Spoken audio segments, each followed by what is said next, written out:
momentos, pues voy a tratar de auxiliarle a la licenciada por motivos que ella es coordinadora de la jornada matutina, pues tiene unas cuestiones ahí como relacionados a la jornada, entonces tiene que estar en una reunión, entonces dependiendo la hora que salga la reunión, pues ella puede ser que se nos una a la sesión de clases, entonces mientras ella pues se une a la sesión de clases, vamos a tratar de pues recordar algunos temas vistos y tratar de pues, ir viendo otros temas propios del curso. No sé qué fue lo último que vieron en clase, qué fue lo último que platicaron. ¿Alguien que se recuerde? Sí, Tiffany. Sí, licenciada, buenas noches. Vimos los contratos. Muy bien, ¿qué más? Y las obligaciones civiles con mercantil. Obligaciones civiles y mercantiles, muy bien, ¿algo más? ¿Alguien más?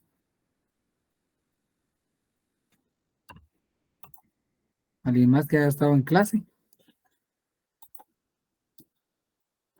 Solo eso vieron. El licenciado, ¿Sí? La licenciada realizó una remembranza del negocio jurídico, los principios del derecho mercantil, los elementos personales de los contratos mercantiles, elementos reales, la formalidad, las características y los contratos, como mencionaba Mil. Muy bien. Entonces, ¿cómo se denomina el curso? Además de que es Derecho Mercantil 3, pero nuestro programa de cursos, ¿cómo está denominado? ¿Cómo se denomina? Alguien que vea su programa y cómo se denomina el curso. ¿Cómo se denomina? Así Derecho Mercantil 3, si no me equivoco. ¿3?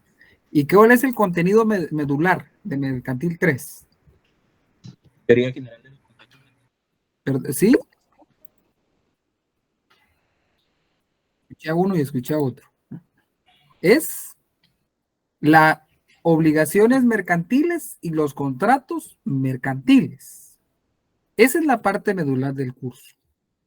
Determinar las obligaciones mercantiles, estudiar los contratos en particular, los contratos mercantiles, tanto los contratos que están en el Código de Comercio, los contratos que están en leyes conexas mercantiles, como en su caso también los contratos que no están regulados en la ley. Ahora, algo fundamental e importante en el curso es poder determinar las obligaciones mercantiles. Eso es importante, ¿por qué? Porque de todos los contratos que ustedes vayan a ver en el desarrollo del semestre, contratos, puede ser que sean más de 50 contratos los que van a ver. Algo muy importante de los contratos es que van a existir obligaciones. En todos los contratos siempre van a existir obligaciones. ¿Por qué van a existir obligaciones siempre en los contratos? Porque recuérdense que la obligación es un vínculo jurídico y cada vez que usted contrata, está creando vínculos jurídicos. Está creando vínculos de carácter patrimonial. Por eso se dice que la obligación es un vínculo jurídico de carácter patrimonial, por el cual una persona llamada deudor se obliga a realizar una prestación a favor de otra persona llamada acreedor.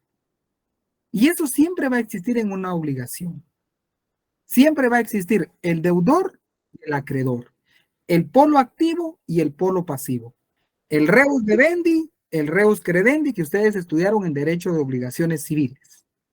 Entonces, ¿por qué es importante poder estudiar las obligaciones? Porque siempre van a existir obligaciones en los contratos, siempre va a existir obligaciones. Ahora, hay que hacer la diferencia entre obligaciones civiles y obligaciones mercantiles. ¿Por qué? Porque todos los contratos que vayamos a ver mercantiles, las obligaciones van a ser de tipo mercantil. Por ende, se les va a aplicar a estas obligaciones lo que establezca el Código de Comercio. Ya no lo que establezca el Código Civil para el derecho de obligaciones. ¿Se recuerdan que en derecho civil está el libro quinto? En derecho civil tenemos un libro quinto. El libro quinto, ¿cómo es? Las obligaciones en general y los contratos en particular. Eso está en nuestro Código Civil.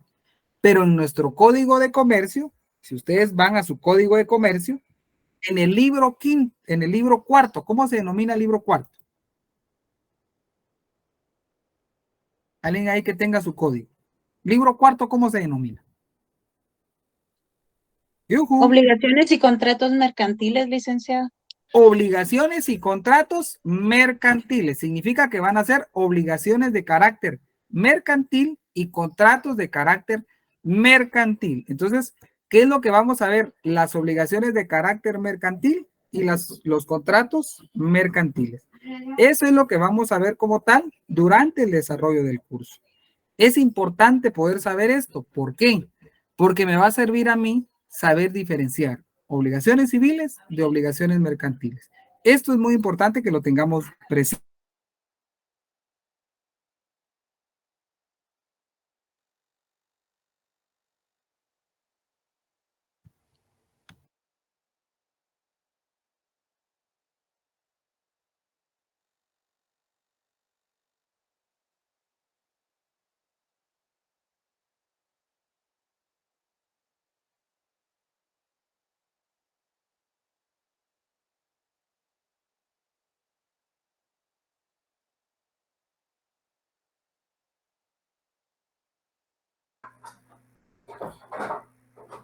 Licenciado, no tiene puesto su audio.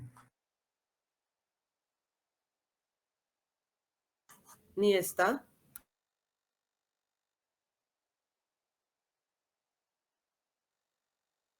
Bien, él aparece conectado con el nombre de la licenciada, pero perdió la señal. A ver si no se le fue la luz. No, yo creo que es la señal de internet porque sigue apareciendo el usuario de la licenciada Mazariegos, pero no, seguramente es el internet. Que esperemos entonces a ver qué pasa.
¿Sí me escuchan?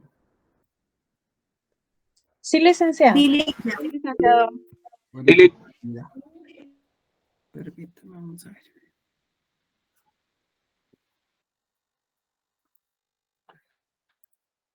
Muy bien.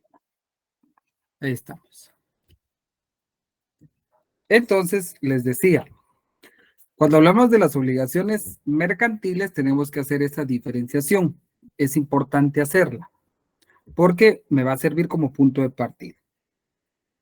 Cuando hablamos de obligación, entonces decimos que es el vínculo jurídico de carácter económico. ¿Por qué? Porque está inmerso el patrimonio. Siempre va a haber algo patrimonial. Máximo en mercantil, que nada es gratuito, todo eso negocio. Ahora, ¿cómo diferenciamos una obligación civil de una obligación mercantil? ¿Qué creerían ustedes que es el punto de partida para diferenciar? ¿Cuál sería el punto de partida? ¿Cómo saber que estoy ante una obligación civil y una obligación mercantil?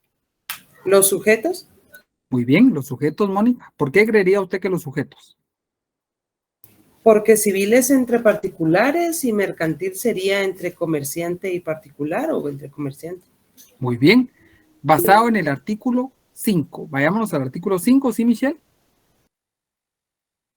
El no sé si acá aplica lo del formalismo en las obligaciones. También podría darse que en mercantil tienden, en civil, pues hay una formalidad muchas veces en la mayoría de contratos o en las obligaciones. Pero leamos el artículo 5, por favor, del Código de Comercio.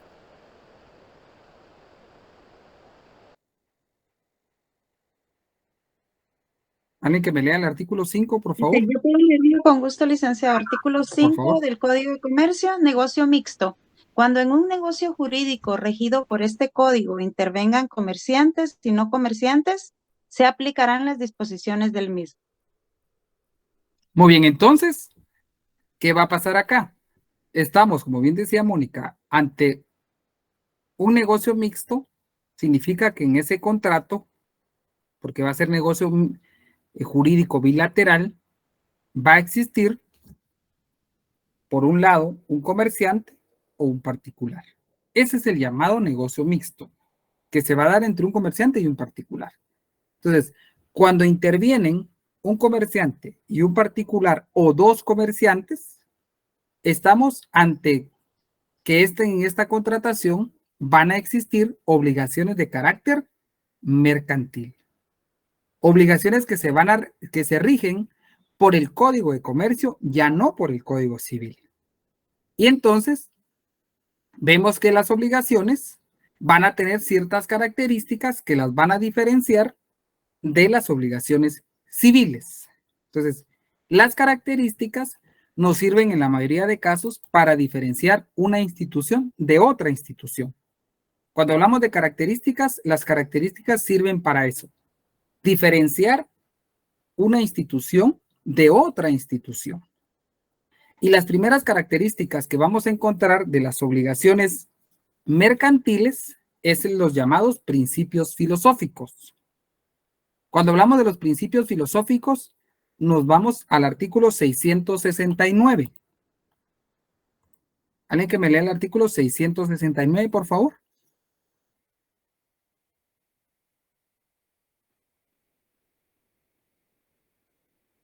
Si gusta, lo leo yo, licenciado. Por favor. Artículo 669, principios filosóficos.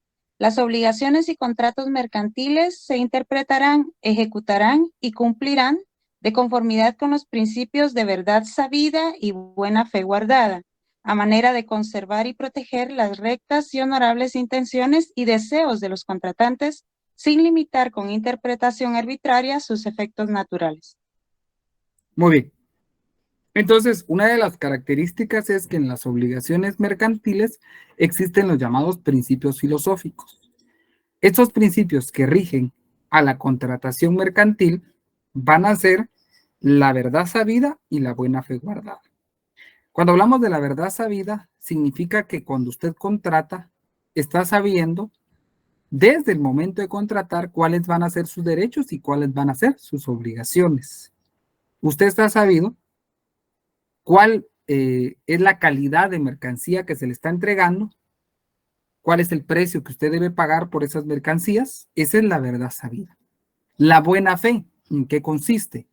En que yo voy a confiar en usted y le voy a dar a crédito y por ende hay una buena fe en la contratación. Si yo le estoy dando a crédito, usted me va a pagar en el plazo establecido. Existe esa buena fe en la contratación. El derecho mercantil se basa en crédito y confianza. Si no existiera el crédito y confianza, no existiría el derecho mercantil. Por eso es que a usted un comerciante le da crédito. Si usted va con un comerciante, le va a dar crédito. Usted va a pagar a plazos, como a usted mejor le parezca, porque lo permite. No va a existir engaño, como decía Mónica, al momento de contratar. Entonces, estamos ante esos principios filosóficos que rigen la contratación. Y veamos algo interesante. Cuando hablamos de principios, los principios sirven ¿para qué? ¿Para qué son los principios?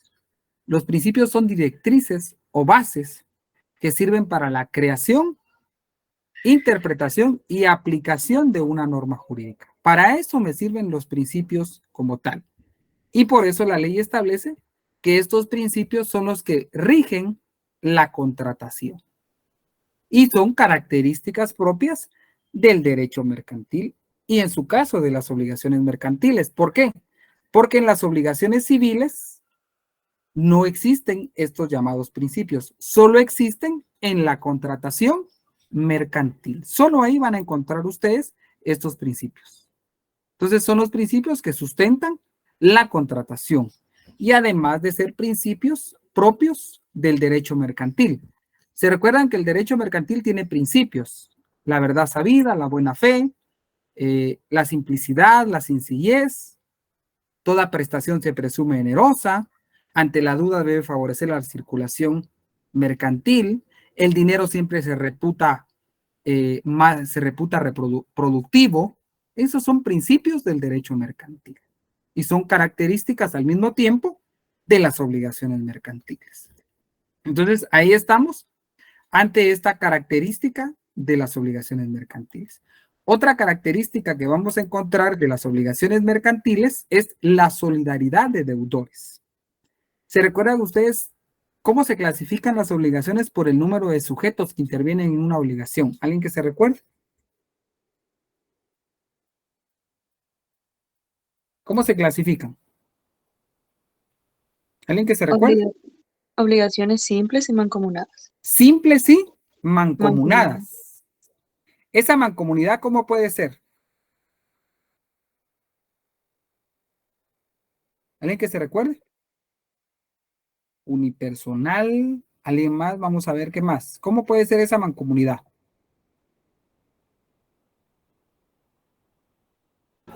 Simple y solidaria, Lick. Simple y solidaria. ¿Cuándo estamos hablando de una mancomunidad simple? Cuando cada uno de los deudores cumple con una parte proporcional de la obligación. ¿Cuándo estamos ante una obligación mancomunada solidaria? Cuando Sería uno lo solo... contrario, ¿verdad? Ay, perdón. Solidaria. Uno solo paga todo. Cuando uno solo de los obligados libera a los demás. Esa es una obligación mancomunada solidaria. Ahora, ¿cuál es la diferencia entre civil y mercantil? ¿Cómo se da la solidaridad en civil? ¿Cómo creerían ustedes que se da esa solidaridad?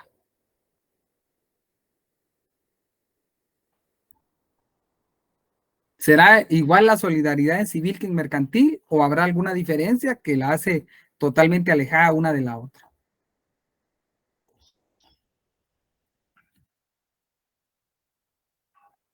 ¿Qué creerían ustedes? ¿Será que es lo mismo en civil que en mercantil?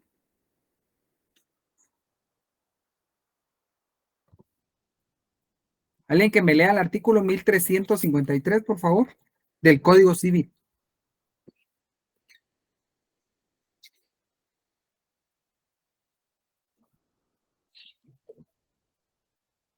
¿1300 cuánto? Perdón, licenciado. 1353. Ok. Ahorita vamos, Tiffany. Si quieres, se lo leo yo. Por favor. 1353. La solidaridad no se presume. Debe ser expresa por convenio de las partes o por disposición de la ley. Paremos ahí. Paremos ahí paremos, don Sergio. Entonces, ¿qué pasa en una obligación donde participen varias personas en una obligación civil? Para ser solidarios, deudores solidarios, ¿será que se presume o debe estar en el contrato, don Sergio? Debe de estar directamente expresada en el ¿cómo se llama? En el contrato. En el contrato. Debe de estar establecido. Si no está establecido en el contrato, ¿se entiende que somos solidarios o se entiende que cada uno va a pagar su parte? Entraría que cada uno va a pagar su parte. La parte proporcional que le toca. Así Para es, poder ser solidarios en civil, debe de estar expreso. ¿Qué significa? Debe estar escrito. Si no está escrito en el contrato, no me pueden cobrar a mí lo que debe a la otra persona, aunque ya hayamos participado varios en el contrato.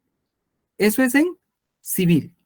Ahora, regresemos a mercantil. Alguien que me lea el artículo 674. ¿Sí, Tiffany?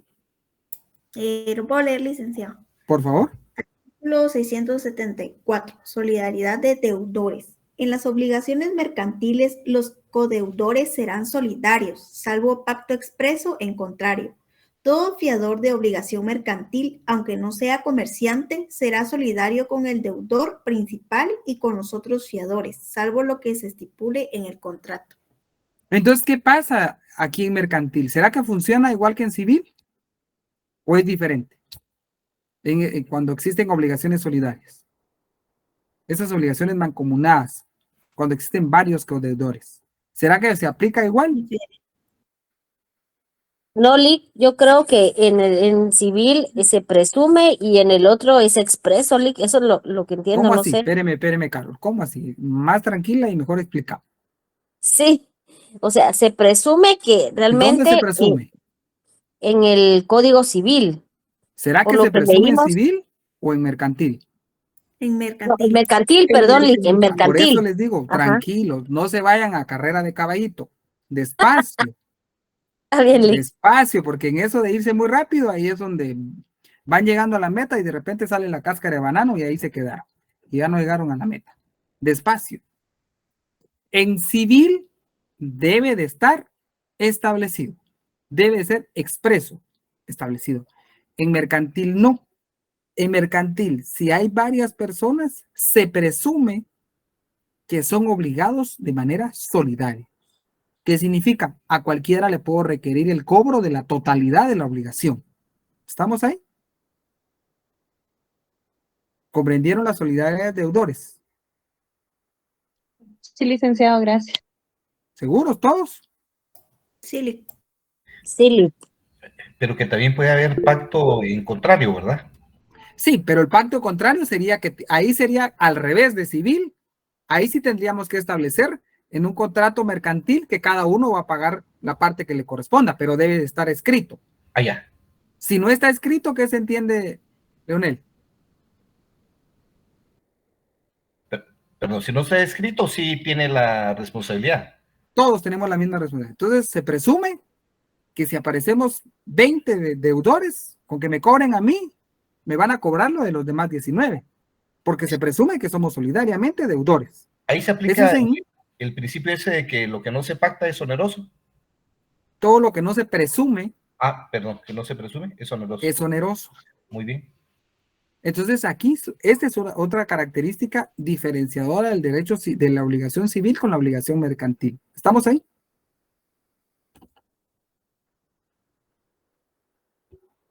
¿Estamos? Muy bien. Sí, todo claro, gracias. Entonces, la solidaridad de deudores no es lo mismo en civil que en mercantil, es diferente. Otra característica importante es la exigibilidad de las obligaciones puras.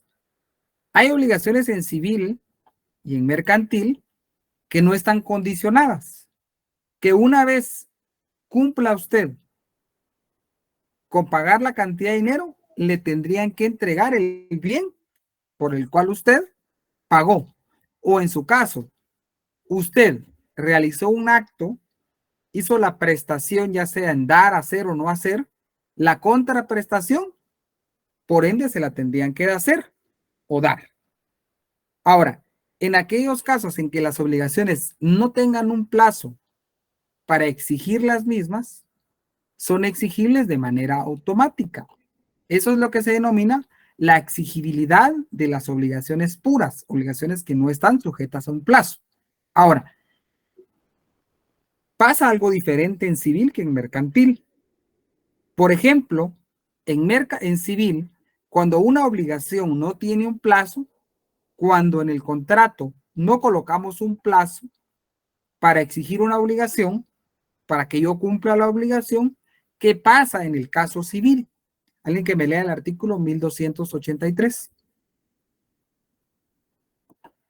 Civil o mercantil, perdone.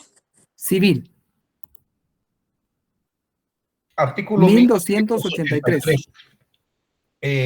Si el negocio no señala plazo, pero de su naturaleza y circunstancias se dedujere que ha querido concederse al deudor, el juez fijará su duración. Muy bien. ¿Quién fija un plazo en una obligación civil? Obligación civil. Si no hay plazo, el juez. ¿Quién lo debe fijar? El juez. El juez. Un juez. Ahora, vayámonos al artículo 675, que establece el artículo 675. Obligación sin plazo. Uh-huh. Son exigibles inmediatamente las obligaciones para cuyo cumplimiento no hubiere fijado un término en el contrato, salvo que el plazo sea consecuencia de la propia naturaleza de este. Muy bien, entonces, ¿qué sucede en la mayoría de obligaciones mercantiles? Si no existe un plazo, pero ya se cumplió, ya se puede exigir. Esas obligaciones puras son exigibles sin necesidad de fijar un plazo. No debo de acudir ante un juez para que fije el plazo. Si no tiene plazo, son de cumplimiento y sean exigibles en ese momento. No se debe fijar un plazo ni debo de acudir ante un juez. Entonces, en el caso de las obligaciones que no tengan un plazo, son exigibles de manera automática. Mientras que en civil, si las obligaciones no tienen un plazo para su cumplimiento, debo de acudir a un juez para que el juez fije el plazo para cumplirlas. A eso se refiere el tema.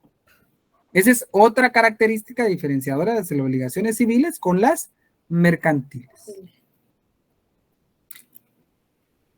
¿Estamos ahí? Sí, le quedó claro, gracias. Muy bien. Ahora, otra característica del derecho civil que es diferente de las obligaciones mercantiles. Alguien de aquí se recuerda de la mora, pero no del fresco, ni de la paleta, ni del helado. ¿Qué es la mora? Un retardo. Un retardo, ¿pero en qué? De En el pago. cumplimiento de una obligación. El cumplimiento de una obligación. Es el retardo que por parte del deudor en el cumplimiento de una obligación.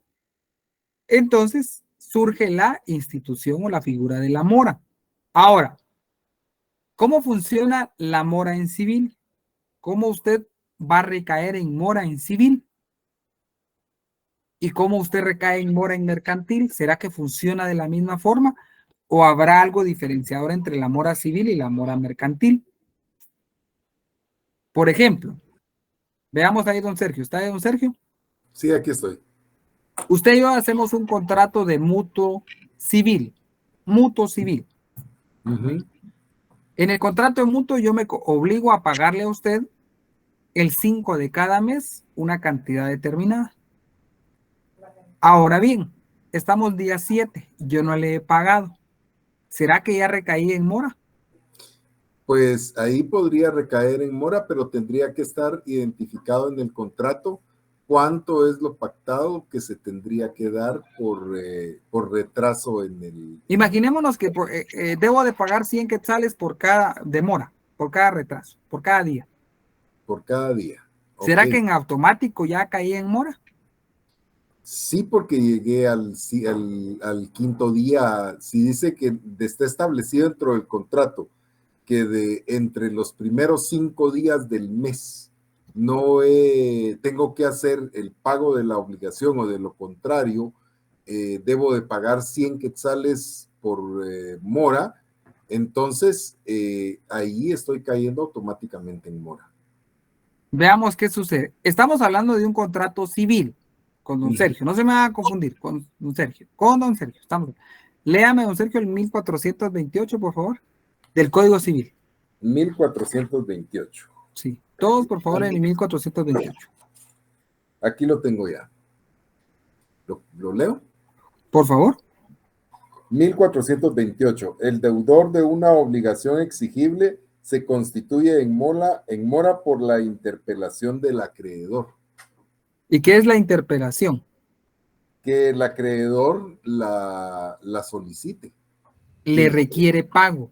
Así es. Entonces, para que yo recaiga en mora en civil, ¿cuál es el requisito? Que el deudor tenga que requerirle el pago. Este requerimiento de pago, ¿cómo tiene que ser según el Código Civil? Exigible en el momento de... No, leamos otro artículo ahí. Vamos al Código Civil. ¿Cómo se requiere el requerimiento de mora en civil? Ahí está. Don Sergio ya nos ayudó con un artículo. Veamos otro artículo. ¿Judicial o notarial? Judicial o notarial. Muy bien, don Carlos, sí.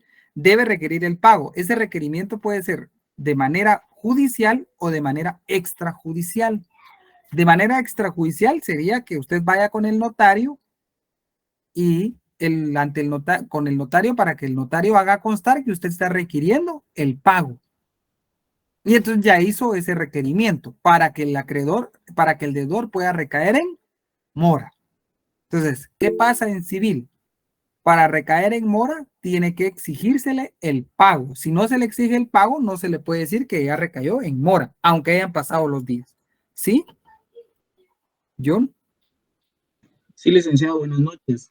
Solamente con el artículo 431, que dice que no es necesario el requerimiento, cuando la ley o el pacto lo declaran expresamente. Muy bien. Pero si no lo constamos, ¿qué pasa? Entonces, en el caso de Sergio lo colocamos. Pudimos haberlo colocado, pero si no lo colocamos. Entonces ahí sí tiene que... es necesario el requerimiento. La interpelación del acreedor. ¿Sí, pues? La interpelación. Cuando se dice interpelación, es el requerimiento al acreedor. Requerimiento, sí, pues. Interpelación significa requerimiento. Debo de requerir el pago. Si no requiero el pago, no puede recaer en mora. Ahora, en el caso de don Sergio nos daba la explicación. Lo hicimos constar en el contrato, lo pactamos, la autonomía y la voluntad de las partes, decidimos ahí establecerlo. Pero si solo hubiéramos colocado que existirá mora, pero no colocamos que las partes, solo con el hecho de transcurrir el plazo, recaen en mora, si no lo hayamos colocado, ahí sí es necesario el requerimiento del pago para recaer en mora. ¿Sí, Ariel? Sí, buenas noches. Yo tengo una duda referente a este tipo de proceso, ya que actualmente tengo conocimiento de un caso que estamos llevando a la oficina, en el cual hay un reconocimiento de deuda y por ende se estableció en el título ejecutivo un porcentaje específico de la mora.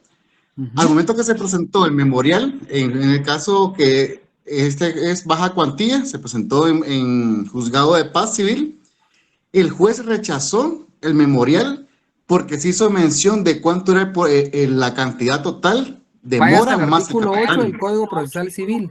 Tienen su Código Procesal Civil.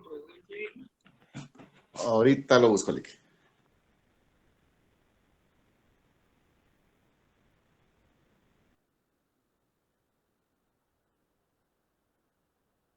Ahí les va a servir a algunos. ¿Ya? No, no lo tengo a mano. Perdió. ¿Alguien que tenga el Código Procesal Civil? Artículo 8. Tiffany. Artículo 8, licenciado. ¿Cómo establece el procesal civil? Determinación del valor. Determinación del valor. Hay 3 numerales. Sí. Léame el último, quiero ver. Bueno. Si el juicio versare sobre rentas, pensiones o prestaciones periódicas, servirá de base su importe anual. No, creo. Entonces léame el 1. No se computarán los intereses devengados. ¿No se computarán qué? Los intereses devengados. Muy bien, entonces Ariel, usted tiene que demandar, la solicitud de ejecución debe ser sobre el capital. No le sume intereses ni mora. ¿Estamos ahí, Ariel? Ok. Sí, porque yo pregunté a la secretaria justamente el por qué me estaba rechazando. Justamente me hizo mención de los intereses computables y solo hizo que me indicó de que en la nueva demanda que se fuera a presentar, solo se hiciera mención, más no el valor total. Pero tenía No esa se duda. tienen que computar intereses, ni mora, ni nada. Recuérdense que existe una fase de liquidación en todo proceso. Ahí es donde usted va a cobrar eso. Gracias, Lick. Muy bien. Entonces, pero regresemos nuevamente a esto. Entonces, la mora en civil, por regla general, recaer en mora significa requerir pago.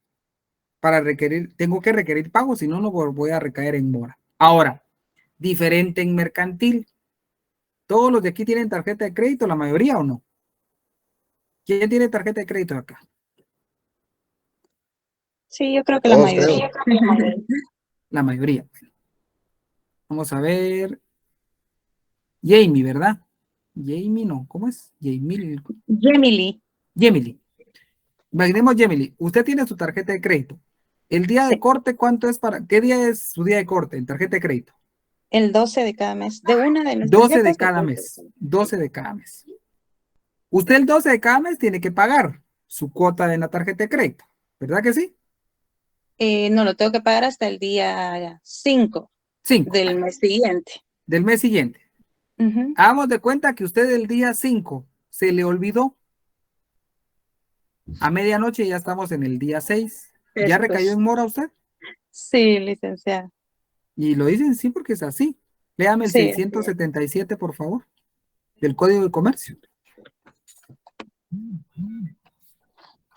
¿Lo puedo leer yo? Sí, por favor. Artículo 677, mora. En las obligaciones y contratos mercantiles se incurre en mora sin necesidad de requerimiento. Desde sin necesidad de requerimiento. Entonces, ¿le requiere a usted el banco para que usted caiga en mora? No, ya sé. Medianoche al otro día usted ya recayó en mora, porque la mora ¿qué es? Es automática. Así es. Entonces, la mora en mercantil es de manera automática. En civil, ¿qué sucede? Por regla general, se tiene que requerir el pago para poder recaer en mora. ¿Estamos ahí? Sí, licenciado, muchas gracias. Entonces, esa es otra diferencia entre la mora civil con la mora mercantil. Ahora, hay otra característica muy importante de las obligaciones civiles y mercantiles. ¿Han escuchado ustedes capitalización de intereses? Sí. ¿Alguien más que haya escuchado capitalización de intereses? Sí. Yo les... Imaginemos el siguiente supuesto, y eso pasa mucho. Cuando usted dice, es que la tarjeta de crédito que a mí me dieron, mi límite máximo era 10,000, pero ahorita debo 150,000 de la tarjeta de crédito. ¿Han escuchado eso, verdad? Sí. ¿Han escuchado eso? De que le dicen, mire, pero si eran 10,000 lo que yo debía, lo que yo podía gastar, pero ahora debo 100,000 quetzales. ¿Cómo funciona eso? Imaginémonos que usted tiene la tarjeta de crédito. Usted tiene que pagar el 10% sobre esos 10,000 quetzales. ¿Cuánto tiene que pagar de intereses entonces usted sobre esos 10,000? Interés sobre interés, sí, Leonel. 1,000 quetzales. Entonces usted tiene que pagar 1,000 quetzales de interés, pero usted no pagó el mes que le correspondía. Le corresponde a usted pagar 1,000 quetzales. Dejó de pagar ese mes. ¿Qué pasó con ese interés, esos 1,000 quetzales? ¿Qué pasan con esos 1,000 quetzales? Pasan a ser capital. Y entonces, ahora le van a calcular el interés del siguiente mes. ¿Sobre qué? ¿Sobre los 10,000 originarios o sobre los 11,000? 11,000. Sobre 11,000. Sobre 11,000. Entonces, ¿ahora cuánto tiene que pagar de intereses usted? Calcule el interés a 1,100. No pagó este otro mes tampoco. ¿Qué pasan con esos 1,100? Pasan a ser capital. Y ahora le vamos a calcular su interés sobre este nuevo capital. No pagó este otro mes y así nos vamos. Esa es una bola de nieve que va creciendo. Eso se llama capitalización de intereses. Los intereses se suman al capital y ahora el cálculo de intereses se tiene que hacer sobre el nuevo capital. Y así, cada mes, cada mes, cada mes, cada mes. Y cuando usted siente ya debe 150,000. Eso se denomina capitalización de intereses. O en la doctrina se le conoce como anatocismo. ¿Estamos ahí? ¿Comprendieron la capitalización de intereses? Eso se da mucho en tarjeta de créditos o en créditos. Qué gruesos. ¿Mande? No, perdonen la expresión, qué gruesos, digo, porque andan todo el dinero que cobran. Y mire, Licky, eso es legal. Perdone la pregunta, pero es que... Léame el 691, por favor. Muy bien. 691, cabal. Capitalización de intereses. ¿Cómo se denomina? Capitalización de intereses. ¿Será que es legal entonces? Por supuesto que es legal, pues. ahora en el, digamos, en el momento del pacto de... Léamelo. ¿Lo leo? ¿Se lo leo? Muy bien. Léamelo, por favor. Muy bien, perdón. En las obligaciones mercantiles se podrá pactar la capitalización de intereses, siempre que la tasa de interés no sobrepase la tasa promedio ponderado que apliquen los bancos en sus operaciones activas en el periodo de que se trate. Les pregunto acá, los que tienen tarjeta de crédito, ¿firmaron el contrato, leyeron bien el contrato de tarjeta de crédito? Ahí está el problema, la letra es chiquita, de verdad, y el apuro ese. ¿Leyeron el contrato? Lo que pasa es que es coactivo, licenciado, porque si uno quiere... No. Miren, eso de coacción, díganselo al profesor de penal. Pero fíjese... Aquí no existe coacción. Miren, en mercantil nadie es coaccionado. Usted compra y usted quiere. Se somete, es decir, se tiene que someter. No se somete porque, mire, nadie se somete. No me diga. Eso ya serían vicios del consentimiento, pero eso ya sería la nulidad relativa. Ese es un contrato de adhesión. Es un contrato por adhesión. Usted le dice, mire, ahorita le damos su tarjeta y usted tiene los 10,000 ahorita y usted dice, tengo los 10,000 sin necesidad de fiador en 24 horas. Pero en la ley del consumidor también están las cláusulas abusivas que no pero aquí están permitidas. Sí, es un contrato mediante formulario. ¿Cómo no? Pero esto es permitido. Puro teléfono de Tigo, sí, incluso en Tigo también usted ahí hace contratos por adhesión y ahí le hacen la capitalización de intereses de vez en cuando. Pero ¿qué sucede? En esos contratos si usted lo leyera detenidamente, podría decir, mire señor, yo no estoy de acuerdo con esto, entonces no estoy de acuerdo con la capitalización de intereses porque es algo que debemos de pactar y usted en automático lo está haciendo. Entonces no estoy de acuerdo con ese contrato. Se abstiene usted. Mañana cancelo la tarjeta. Mañana cancelan la tarjeta, algunos, ¿verdad? Pero ya la firmaron y hasta hay penalización si la finalizan con anticipación. Ay, no, es mejor cargar dinero plástico que en efectivo. Es más fácil cancelar una tarjeta que recuperar el dinero. Entonces viene lo siguiente. La capitalización de intereses es algo permitido y es algo legal. Eso es algo legal. O sea, no es algo ilegal. Ese llamado anatocismo en la doctrina está permitido. Lo establece el artículo, ¿qué artículo leímos? 691. Permite la capitalización de intereses. La palabra, ¿cómo dijo? Anatocismo. Anatocismo. ¿De dónde viene el anatocismo? El anatocismo es algo que viene, miren, el anatocismo significa crecimiento. Anatocismo, ¿cómo no? Crecimiento. El crecimiento, anatocismo es algo que crece, adherido a. Esto es porque se adhiere, el interés se adhiere al capital. Eso es lo que pasa.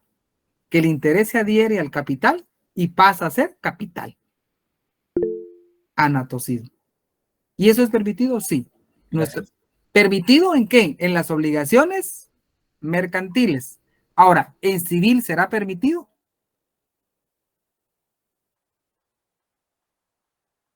¿Será que es permitido en civil? ¿No son esas cláusulas leoninas, licenciado? No. No. Eso ya es en sociedades.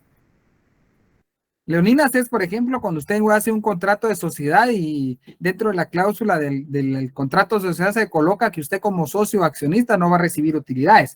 Esos son los pactos leoninos. Es en sociedad. Pero aquí es permitido que en un contrato se coloque la capitalización de intereses, es permitido. En mercantil. En civil no es permitido. Alguien que vaya al contrato de mutuo, por favor. Solo una consulta, licenciado. Lo que pasa es de que la ley de protección al consumidor menciona que en ese tipo de contratos se les llama contratos de adhesión. Entonces, mediante formulario, de ventanilla, de masa, son los contratos mediante formulario. Ahora, los contratos de adhesiones coloca de que no deben de existir las cláusulas leoninas, que lo único que hacen es beneficiar al proveedor y poner en actitud de desventaja al consumidor. Por eso le preguntaba. Sí, ¿sabe qué es lo que pasa? Léame el 672, por favor.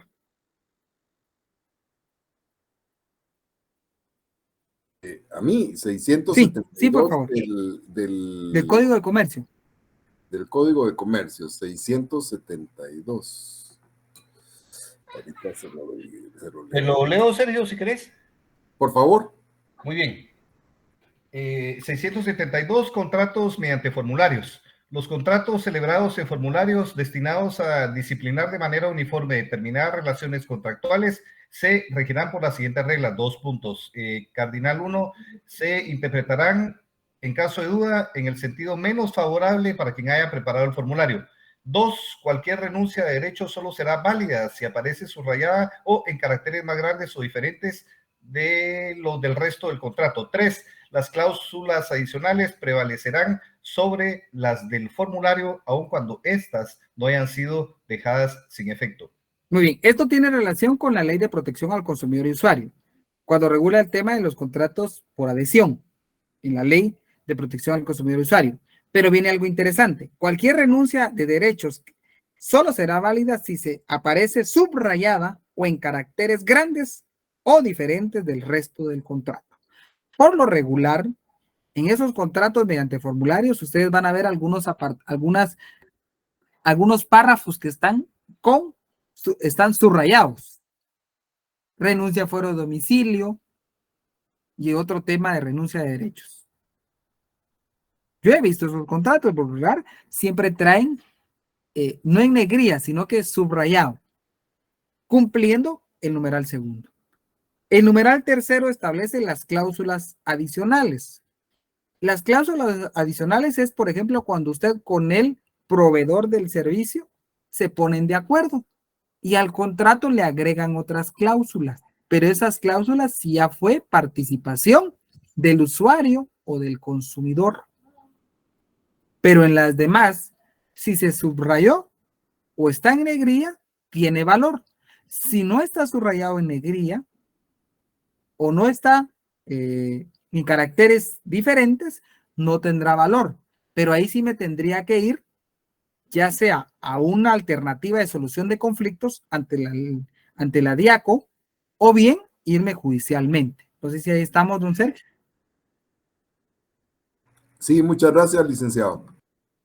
Y sí tiene relación con lo que usted me dice, la Ley de Protección al Consumidor y Usuario. ¿Sí, Leonel? Y está bueno. Voy a esperar que intervenga la compañera Yemile. Parece que ya pidió la palabra antes. Por favor, Yemile. Ya la bajó. Bueno, muy bien. Sí, esto era sobre el tema anterior. Bueno. Sí, ahí en armonía con Sergio, cuando él tiene duda con esto de los contratos estos contratos unilaterales, ¿verdad?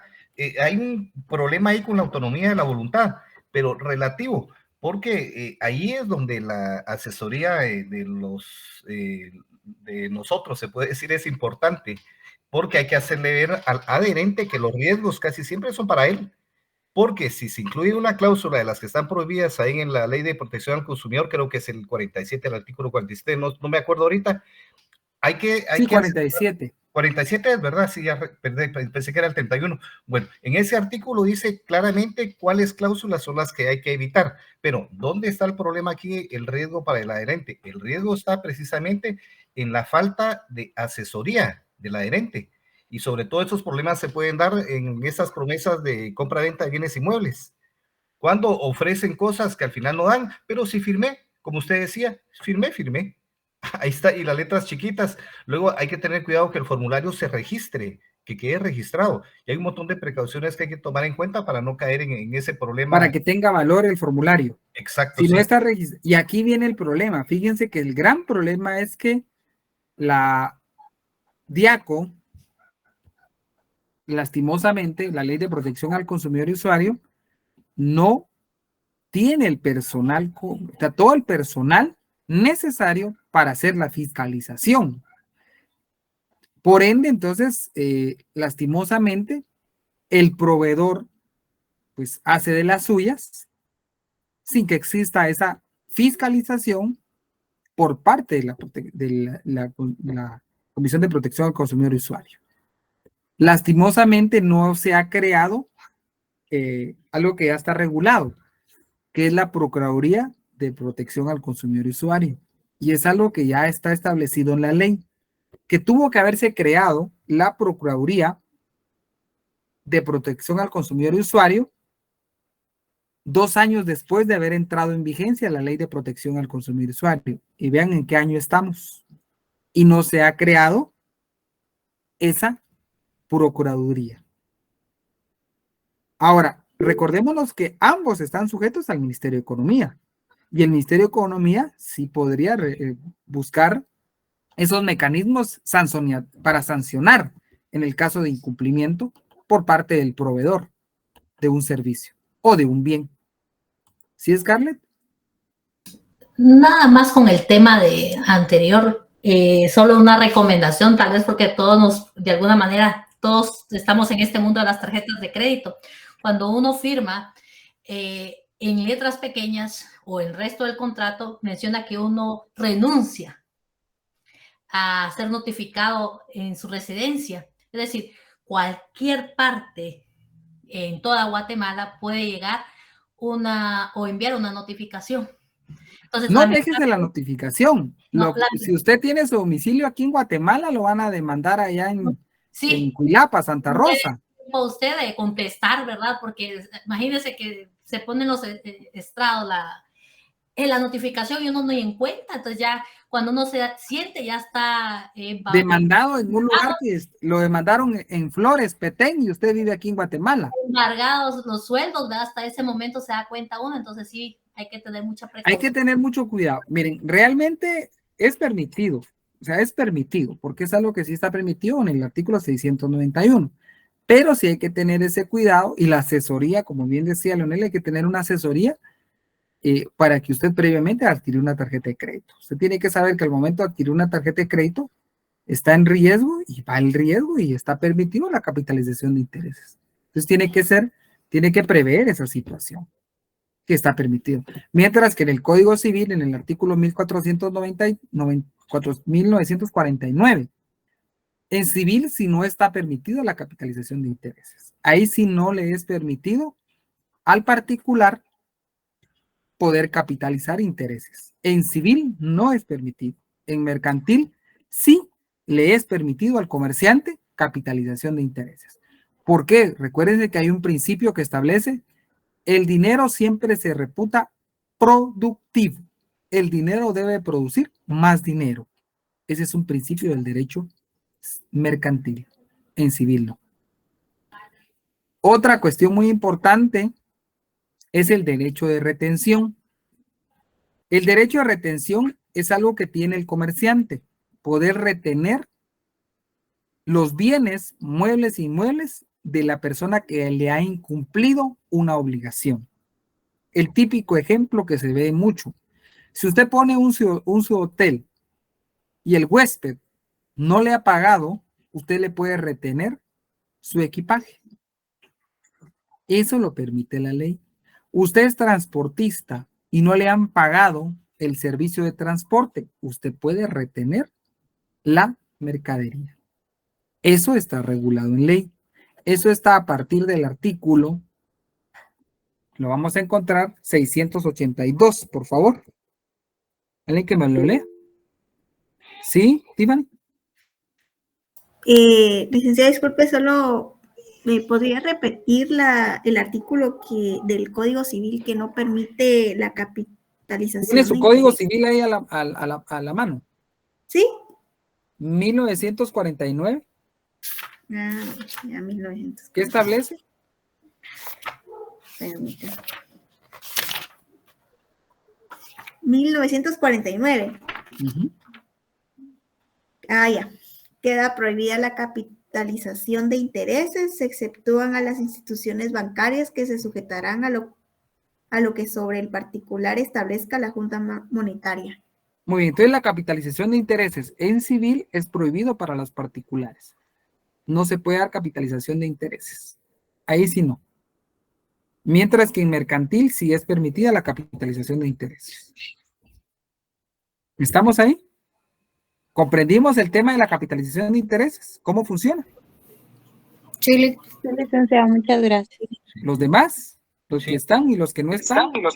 Sí, Muy bien. 682 dijo, perdón. Sí, ¿alguien había levantado la manita? No, es que como había dicho el 682, ¿no? Sí, 682, por favor, alguien que me lo lea. Muy bien, derecho de retención. El acreedor cuyo crédito sea exigible podrá retener los bienes muebles o inmuebles de su deudor que se hallaren en su poder o de los que tuvieran la disposición por medio de títulos de crédito representativos. Muy bien, entonces yo como acreedor le presté un servicio a usted. Usted me tiene que pagar por ese servicio. No me ha pagado. Yo le puedo retener los bienes que yo tenga en mi poder, bienes que son suyos.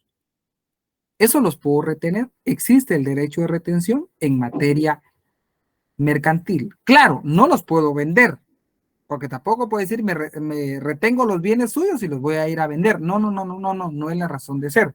La retención es como una forma de asegurarme que usted me tiene que pagar, porque cuando usted me pague yo le voy a devolver sus bienes. Ese es el llamado derecho de retención, que sí es permitido en el caso mercantil. En el caso civil no existe el derecho de retención. Ahí sí tengan cuidado, por favor. En civil no va a existir el derecho de retención.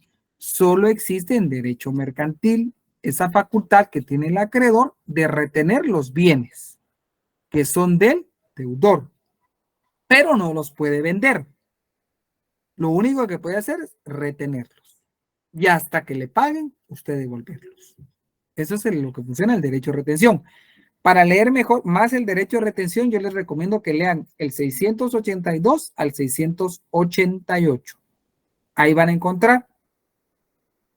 No. Fíjese, yo le digo que no. Porque, ¿qué me dice usted aquí? El embargo ya sería una medida judicial. Sí. Es que la cuestión es que en el caso del derecho de retención no necesita usted una resolución judicial. En cambio, el embargo es una medida precautoria que es decretada por un juez. Y el embargo... Sí, me refería en la parte civil o en el ámbito civil, ¿verdad? En el ámbito Esa civil. Sería la forma de... Es que lo que sucede es que en los dos ámbitos, se puede dar el embargo. Solo que en mercantil, si usted va a embargar a un comerciante, va a ser el embargo con carácter de intervención, pero de la empresa. Muy bien. Se le denomina diferente. En cambio, en civil, cuando usted va a embargar a un particular, no hay ningún problema. Es un embargo como precautorio, se le denomina, embargo precautorio. Perfecto. Gracias, licenciada. En mercantil, el embargo, cuando es en contra de un comerciante, es un embargo con carácter de intervención de la empresa. Así se le denomina y así lo debe solicitar. ¿Estamos ahí? Bueno. Traten de leer el tema de la retención y la siguiente clase, pues ya creo que con la licenciada de plano ya van a empezar a ver algún contrato en particular, pero traten de repasar las obligaciones, porque eso sirve mucho para el momento de ya comprender cómo funcionan los contratos mercantiles, que no son igual que los contratos civiles y las obligaciones no es lo mismo. Bueno, nos quedamos hasta acá. Espero verlos otro día de clase, y si no, pues ahí estamos a la orden.